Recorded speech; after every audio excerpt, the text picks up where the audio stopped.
నమస్కారం కృష్ణారావు గారు. Third week off April ఎండ్కి అయ్యేటువంటి వారాంతానికి ఐవీఆర్ టాక్స్కి పునఃస్వాగతం. ఈ మాట ముందుగా స్థానిక అంశాల మీద, అంటే ఆంధ్రప్రదేశ్ తెలంగాణలో జరుగుతున్న అంశాల మీద మీ యొక్క అభిప్రాయం తెలుసుకుందాం అనుకుంటున్నాను. మొట్టమొదటిగా మనము ఆల్రెడీ ఎదురుగా చెప్పుకుంటూనే ఉన్నాము. అసలు ఈ నామినేషన్స్ వేసవితో పాటు వేడి పెరిగిపోతుంది. నామినేషన్స్ వచ్చే నెలలో జరిగే ఎన్నికలకి ఆంధ్రప్రదేశ్లోను తెలంగాణలోను వరుసగా జరుగుతున్నాయి. బట్ అనూహ్యంగా అందరినీ సర్ప్రైజ్ చేసింది ఒకటి ఏంటంటే, ఆంధ్రప్రదేశ్లో అనపర్తి సీటు వర్మగారు బీజేపీ తరఫున వేస్తారనుకున్నటువంటి దానికి మొదటి నుంచి బీజేపీ మాకు చేంజ్ చేయండి, మాకు ఇక్కడ స్థానికంగా ఎక్కువ బలం లేదు, ఇంకో తోటి ఇమ్మని చెప్తే సరే అన్నారు. మొన్నటికి మొన్న సడన్గా ఈ rebel candidate of TDP Ramakrishna Reddy గారు బీజేపీ తీర్థం తీసుకుని అక్కడ బీజేపీ తరఫున ఆయన నామినేషన్ వేయడం జరిగింది. ఇదంతా చూస్తుంటే అసలు బీజేపీ ఒక 4 సీట్ల గురించి టీడీపీతో పొత్తు పెట్టుకోవడం అసలు అంత అవసరమా? దీనివల్ల అసలు బీజేపీకి భవిష్యత్తు ఉంటుందా అనే ప్రశ్నార్థకం ప్రజల్లో మనోభావాలు చాలామందికి ఉంది. సో దీన్ని మీరు నివృత్తి చేయాలి. అంటే నేషనల్ పార్టీని ఒక రీజనల్ పార్టీ మేనేజ్ చేస్తోందా అనేటువంటి డౌట్ కూడా వస్తుంది. సో దీని మీద మీరేంటంటే, మాకు కొంచెం మీకు ఈ బీజేపీతో సత్సంబంధాలు బాగా ఉన్నాయి కాబట్టి, అలాగే ఈ రాజకీయ పరంపర మొత్తం అంతా చూస్తున్నారు కాబట్టి, అసలు ఇలా సడన్గా మార్చేయడం ఏంటంటే, ఇప్పుడు ఆఖరికి అసలు ఆంధ్రప్రదేశ్లో నామినేషన్స్ అసలు నిజమైన బీజేపీ వాళ్ళు ఎవరు నాకు కనబడట్లేదు. సో అందుకోసం చెప్పి ఇది అసలు ఓన్లీ ముసుగులో టీడీపీ వాళ్ళే మొత్తం కంటెస్ట్ చేస్తున్నారనేటువంటివి ప్రశ్నార్థకం మీద మీ యొక్క అభిప్రాయం. మొట్టమొదట అసలు ఈ కూటమి బీజేపీకి అవసరం అనేది ఒక తర్వాత విశ్లేషించుకొని ఆ పైన ఈ సీట్ విషయం స్పెసిఫిక్గా మాట్లాడదాం. నా దృష్టిలో ఆలోచించకుండా పర్యవసనాలు పూర్తిగా పరీక్షించకుండా బీజేపీ ముగ్గులో దిగింది అని నేను అనుకుంటాను. ఈ అలయన్స్ టీడీపీకి చాలా అవసరం, బీజేపీకి అసలు అవసరం లేదు. ఎందుకంటే బీజేపీ ఎదుగుదల దీర్ఘకాలంలో ఇది పూర్తిగా దెబ్బ కొడుతుంది, దాంట్లో ఎటువంటి సందేహము లేనే లేదు. ఇది చాలా చాలా వక్రీకరించిన ఆర్గ్యుమెంట్స్తో కొంతమంది మాట్లాడుతూ ఉంటారు. 2019లో బీజేపీకి ఇంత పర్సెంట్ వచ్చింది కదా, అంత పర్సెంట్ వచ్చింది. 2019లో బీజేపీ చంద్రబాబు నాయుడు గారు ఓడాలి అని పనిచేసింది. ఎందుకంటే అప్పుడు ఆయన చాలా ఇబ్బంది పెట్టాడు పార్టీని. అందుకని అప్పుడు బీజేపీ వాళ్ళు ఎవరు బీజేపీకి ఓటు వేయలేదు. వైఎస్ఆర్సీపీ గెలవాలి అనే ఉద్దేశంతోనే ఆ రోజు బీజేపీ వాళ్ళంతా పనిచేశారు. సో అందుకని 2019 ఓటింగ్ షేరును ఒక కొలమానంగా తీసుకొని రాష్ట్రంలో బీజేపీ లేదు అనుకోవటం చాలా పొరపాటైనటువంటి విషయం. బీజేపీకి కోర్ ఓటింగ్ ఉంది, అది ఎక్కడికి పోలేదు. బీజేపీ గట్టిగా ఉండటం లేదు, ఎదగట్టం లేదన్నప్పుడు అటు ఇటుగా పోవచ్చు. బట్ అదర్వైజ్ కాస్త ఎదిగిందంటే వెంటనే వచ్చేటటువంటి ఓటింగ్ ఉంది. ఇది ఒక పాయింట్. ఇక రెండోది, ఏ రాష్ట్రంలో ఏ రీజనల్ పార్టీతో అలయన్స్ పెట్టుకోవాలి, ఏ రీజనల్ పార్టీతో అలయన్స్ పెట్టుకోకూడదు అనే దాని మీద క్లారిటీ లేకపోవడమే దీనికంతటికి బీజేపీలో ప్రాబ్లం. ఇప్పుడు ఎక్కడైతే ఉన్నటువంటి రీజనల్ పార్టీ బలంగా లేదో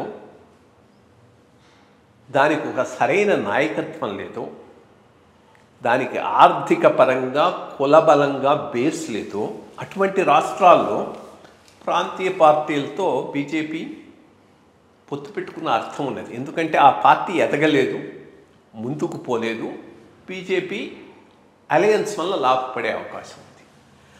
ఆంధ్రాలో తెలుగుదేశం యొక్క పరిస్థితి నేను ఇప్పుడు చెప్పిన దానికి పూర్తిగా భిన్నంగా ఉంది. ఆంధ్రప్రదేశ్లో టీడీపీ చాలా బలమైన పార్టీ, ఆర్థికంగా బలమైన పార్టీ, కులపరంగా మంచి స్ట్రెంగ్త్ ఉన్నటువంటి పార్టీ, వారసత్వం ఒకటి ఎస్టాబ్లిష్ అయినటువంటి పార్టీ. అటువంటి రీజనల్ పార్టీ ఎదుగుదల ఎప్పుడూ కూడా బీజేపీకి నష్టం చేస్తుంది. ఇప్పుడు కర్ణాటకలో పెట్టుకున్నారు మన ఈయనతో, ఎవరితో, దేవగౌడ పార్టీతో. దేవగౌడ పార్టీ చాలా రీజనల్గా ఆ మాండ్య ఏరియాకు లిమిట్ అయి ఉన్నటువంటి పార్టీ. అటువంటి చోట విస్తరించున్న బీజేపీ పెట్టుకుంటే దానివల్ల బీజేపీ ముందుకు పోతుంది కానీ వెనక్కిపోదు. బట్ రాష్ట్రం అంతా విస్తరించున్న బలమైన ప్రాంతీయ పార్టీతో అలయన్స్ పెట్టుకోవటం వల్ల దీర్ఘకాలంలో నష్టపోయేది మాత్రం బీజేపీయే. అదే జరగబోతుంది ఆంధ్రప్రదేశ్లో, దాంట్లో ఏమి డౌట్ లేదు. తెలుగుదేశానికి ఎందుకు అవసరం అంటారా? తెలుగుదేశం ఎంతసేపటికి బీజేపీతో అలయన్స్ను ఒక ఇన్సూరెన్స్గానే భావిస్తున్నది. అది చాలా క్లియర్గా వాళ్ళ లీడర్స్ మాటల్లోనే వస్తూ ఉన్నది, చెప్పేసేస్తున్నారు వాళ్ళు. ఒకవేళ మళ్ళా వైఎస్ఆర్సీపీ గెలిచి జగన్ గనక ముఖ్యమంత్రి అయితే బ్రతికి కొంతకాలం మనుగడ సాగించడానికి వీళ్ళకు సెంటర్లో కొంత స్ట్రెంగ్త్ అవసరం. దానికోసంగా ఎంతైనా ప్రయత్నం చేసి ఈ అలయన్స్ కోసం పాటుపడ్డ వాళ్ళు టీడీపీ వాళ్ళు. బయటికి చెప్పటం వాళ్ళు పిలిచారు మేము పోయినామని బీరాలు పడుకుతున్నారు. దాన్ని తిప్పికొట్టేటటువంటి యాటిట్యూడే స్టేట్ బీజేపీ లీడర్షిప్కి రాకపోవడం అనేది దురదృష్టం అనుకోండి, అది వేరే విషయం. సో ఈ పర్టికులర్ అలయన్స్ బీజేపీని పూర్తిగా దెబ్బతీస్తుంది ఆంధ్రప్రదేశ్లో, ఎటువంటి సందేహం లేదు. ఇక రెండోది, నీకు ఏమాత్రమైనా 280 కన్నా తగ్గుతాయి అన్న డౌట్ ఉన్నప్పుడు ఇటువంటి అలయన్సెస్ని పెట్టుకోవడం తప్పులేదు. 280 వస్తాయన్నప్పుడు నువ్వు ఓకే 400 వస్తాయనుకున్నావు, 400లో 390 వస్తే ఎంత, 400 వస్తే ఎంత? ఈ అలయన్స్ వల్ల నీకు ఏమైనా వస్తే నీ సీట్లే కానీ పక్కవాడి సీటు ఎప్పుడైనా ఎడిపోతుందో ఎవరికి తెలియదు అక్కడ ఉండేటటువంటి పరిస్థితులను బట్టి. 2080 కన్నా తక్కువ కనుక వస్తే బీజేపీకి ఎవరు ఫ్రెండ్స్ కాదు, వీళ్ళంతా ఫేర్ వెదర్ ఫ్రెండ్సే. అదొకటి ఆలోచించుకొని ఉండాల్సింది. సో ఏ రకంగా చూసుకున్నా ఇది బీజేపీకి దీర్ఘకాలంలో ఆంధ్రప్రదేశ్ రాష్ట్రంలో బలం చేకూర్చే విధంగా లేదు. సరే పెట్టుకున్నారు, పెట్టుకున్న తర్వాత అభ్యర్థుల సెలక్షన్లోనైనా జెన్యూన్గా బీజేపీ ఐడియాలజీని బిలీవ్ చేస్తూ ఉన్నటువంటి వాళ్ళని కనుక పెట్టుకొని వాళ్ళని ఎంకరేజ్ చేస్తుంటే అలయన్స్లో బాగుండేది. ఏదో ఒకటి రెండు తప్పితే అది జరగలేదు. మిగిలినవన్నీ ఇట్లా తెచ్చుకొని పెట్టుకొని చేయాల్సినటువంటి అవసరం ఏమున్నదో అర్థం కావటం లేదు మొత్తం మీద. అందుకనే ఇది ఒక మెసేజ్ అయితే పోయింది. ఈరోజు ఇది అలయన్స్ వర్సెస్ వైఎస్ఆర్సీపీ కాదు, ఇది టీడీపీ వర్సెస్ వైఎస్ఆర్సీపీయే. బీజేపీ జనసేనను టీడీపీ ఆక్రమించేసింది అనేటటువంటి భావన అయితే ప్రజల్లోకి గట్టిగా పోయింది. దానికి పరాకాష్ట యానపర్తి. ముందు బీజేపీ వాళ్ళ సైడ్ నుంచే వద్దాం. కాన్స్టిట్యుయెన్సీస్నైనా నువ్వు సెలెక్ట్ చేసుకోవాలి, అభ్యర్థులనైనా నువ్వు సెలెక్ట్ చేసుకోవాలి. మేము బలంగా ఈ 10 కాన్స్టిట్యుయెన్సీలో ఉన్నాం. బలం అంటే స్ట్రెంగ్త్ ఉన్నవి, ముఖ్యంగా అర్బన్ ఏరియాస్లో బీజేపీకి ఎక్కువ స్ట్రెంగ్త్ ఉన్నది, దాంట్లో ఏమీ డౌట్ లేదు. అటువంటి కాన్స్టిట్యుయెన్సీస్ని 10 సెలెక్ట్ చేసుకుని మాకు ఇవ్వమంటాం ఒక విధానం. 2, ఈ 10 మంది అభ్యర్థులను సెలెక్ట్ చేసుకున్నాం, వీళ్ళకు ఈ కాన్స్టిట్యుయెన్సీస్ కరెక్ట్ అయినవి, వాటిలో మీరు ఇవ్వండి అని అంటే ఒక విధానం. అది కాకుండా వీళ్ళ అభ్యర్థులనేమో సపరేట్గా సెలెక్ట్ చేసుకొని వాళ్ళు ఇచ్చిన కాన్స్టిట్యుయెన్సీస్ని తీసుకొని అక్కడ వీళ్ళని అడ్జస్ట్ చేయాలనుకుంటాం, తప్పు కదా. దాంట్లోనే ప్రాబ్లం అయింది. అప్పుడు ఏమైంది, ఎక్కడెక్కడైతే టీడీపీ తమకు అనుకూలంగా ఉన్నారు, పర్వాలేదు, వీళ్ళని మనం సపోర్ట్ చేద్దామన్న చోట్ల రెబల్ రాలేదు.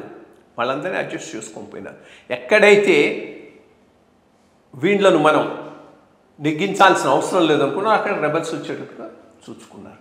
వచ్చిన తర్వాత మళ్ళీ వాళ్ళని తీసుకొని బీజేపీలో చేర్చుకొని కంటెస్ట్ చేయడం అంటే ఇది హాస్యాస్పదాన్ని మించున్నది. అప్పటికప్పుడు వైఎస్ఆర్సీపీలో నుంచి వచ్చిన వాడికి తిరుపతి టికెట్ ఇవ్వటం, కొంతమంది కంటెస్ట్ చేసిన రత్నప్రభ ఉన్నది, హిందుత్వం మీద గట్టిగా తిరుగుతున్నటువంటి దాసరి శ్రీనివాస్ గారు ఉన్నారు. వీళ్ళందరూ రిటైర్డ్ ఐఏఎస్ ఆఫీసర్స్ రెడీగా ఉన్నారు కంటెస్ట్ చేయడానికి. వీళ్ళందరినీ వదిలేసి సడన్గా అక్కడి నుంచి తీసుకొని వచ్చి ఏదో మొత్తం మీద బీజేపీ అగ్రనాయకత్వాన్ని తప్పుదారిన నడిపిస్తూ రాష్ట్రంలో భారతీయ జనతా పార్టీకి పెద్ద ఎత్తున నష్టం జరిగే విధానంగా రాజకీయాలు నడుస్తున్నాయి. మరి దీని వెనక ఏదైనా పెద్ద స్ట్రాటజీ ఉందా, ఆఫ్టర్ ఎలక్షన్స్ అదేమైనా బయటపడుతుందా మనకు తెలియదు. ఉంటే ఉండుండొచ్చు. బట్ ప్రస్తుతానికైతే మాత్రం ఇది ఏ రకంగానూ బీజేపీకి మంచి జరిగే విధానంగా పోవటం లేదు. దాంట్లో ఏమీ డౌట్.